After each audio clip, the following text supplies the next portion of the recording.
How to deal with uncertainty and lack of clarity, and just in general, an unease on a daily basis. How to deal with that unease. So this is interesting. A lot of these videos are for myself. And I have a few ideas that I'd like to share with you today on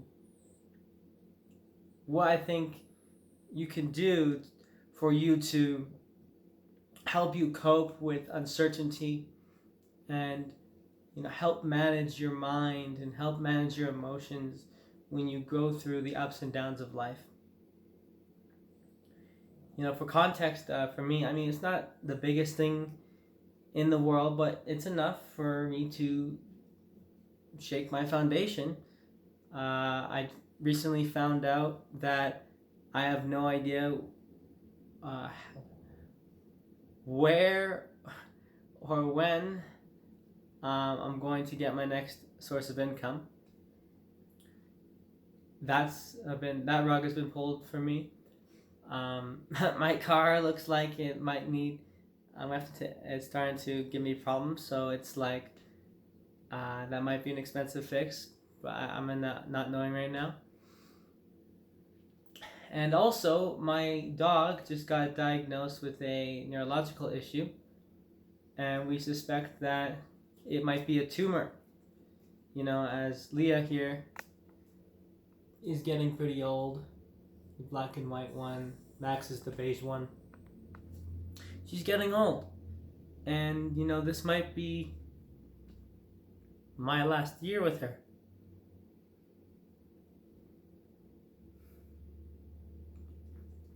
So,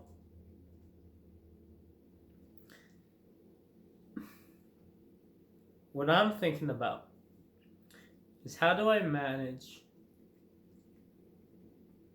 all of this emotion?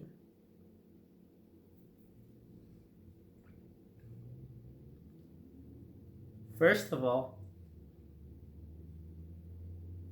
I need to just let the emotion process and not hold it back so much.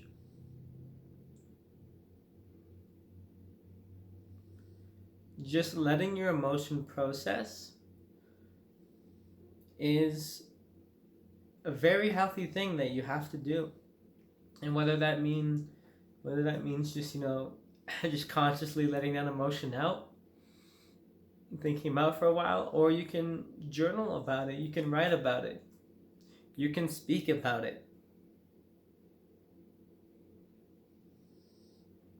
And you can even do like certain forms of hypnosis with therapy and whatnot. You can even do a cathartic psychedelic trip, namely mushrooms are particularly cathartic, but anyone would have the potential to help you process the experience, or many of them to be more specific. And so there's just processing the raw emotion. But also, when you're in times of uncertainty, what's also important as well is to just keep yourself busy rather than letting your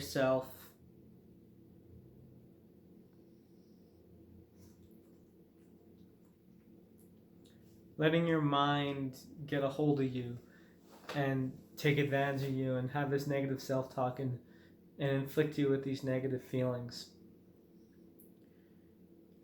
And also, so there's that. And then the third thing, so first is processing, second is keeping yourself busy, keeping your schedule as full as possible. That's, just keeping yourself constantly busy. That can help a lot. Third thing is to choose to have a perspective shift.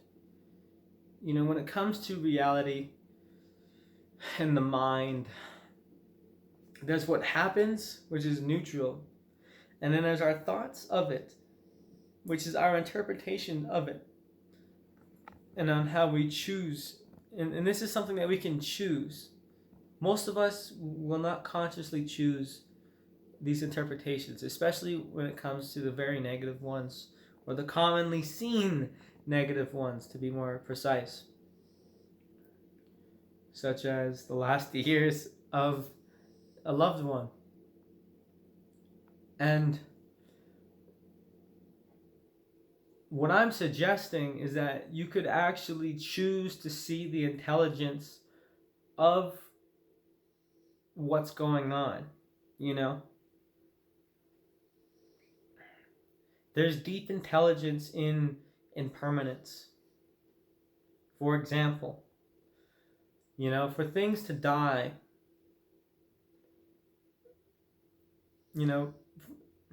one could say death is like the ultimate reprieve, right? It's the ultimate, if I use that word right, it's a way out of suffering. It's a stop to it. And also, two things. First of all, you don't know what death is. Actually, you just know what dying is. You have an idea. And then, but secondly, death itself. If you study several mystical traditions, it's actually the best thing that can happen to you. And I don't want to get too much into that. And also, I need to awaken to understand this. But from what I know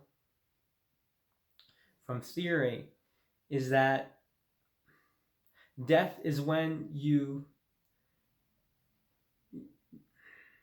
dissolve into infinity and you are in an infinite state of love.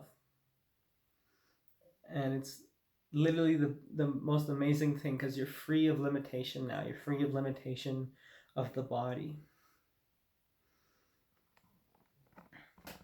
So at the end of an amazing life, the cherry on top is what happens after death.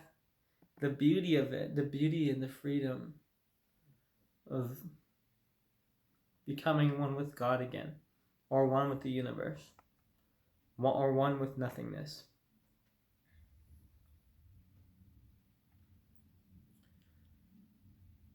I mean, it's not like there's that separation now. It's not like there's that separation now, but my consciousness of that, this is just a belief I have. I haven't verified it for myself. So it's all theory. So 3 things we got here. We've got processing your emotions, do your own therapies and all that. Write down, just take an hour and just write, and just keep on writing about what you're going through right now, and just let yourself flow through the page. This is a process called writing down the bones, and this is pioneered by Natalie Goldberg. You can speak about things, and then so you got processing the emotion, actually letting the emotions flow through you. Second, just keep yourself busy. Make sure you wake up at the same time still, go to bed at the same time, so that you go to sleep properly, so you regulate your mood. You work out, you eat right, so your mood is regulated,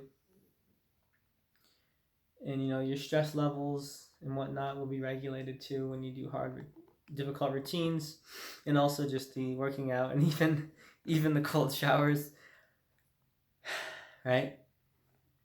And try to schedule in these moments of your periods of your life. Remember that this too shall pass, and that you can schedule in, an increased amount of busyness to keep your mind occupied, such that you're not worried too much about what's going on and going to happen in the future. You're just focusing on the now. And then lastly, is to realize the intelligence of this whole divine plan, of this whole life experience that you are meant to have. You know, one of the greatest challenges in life, at least for me, is to learn how to see the intelligence in everything. Learning how to see the intelligence of the plan, especially, when I lose people in my life and when I face hardship. It's a choice to see why is this happening, to change the meaning. Your interpretation is a choice. And you can use these deeply emotional experiences to ground yourself into respecting your life more, into cherishing moments more, to leaning into life more. Because when you realize that everything too shall pass, then you learn how to stop taking any moment for granted. And with that, I would like to thank you for watching. And I will see you in the next one.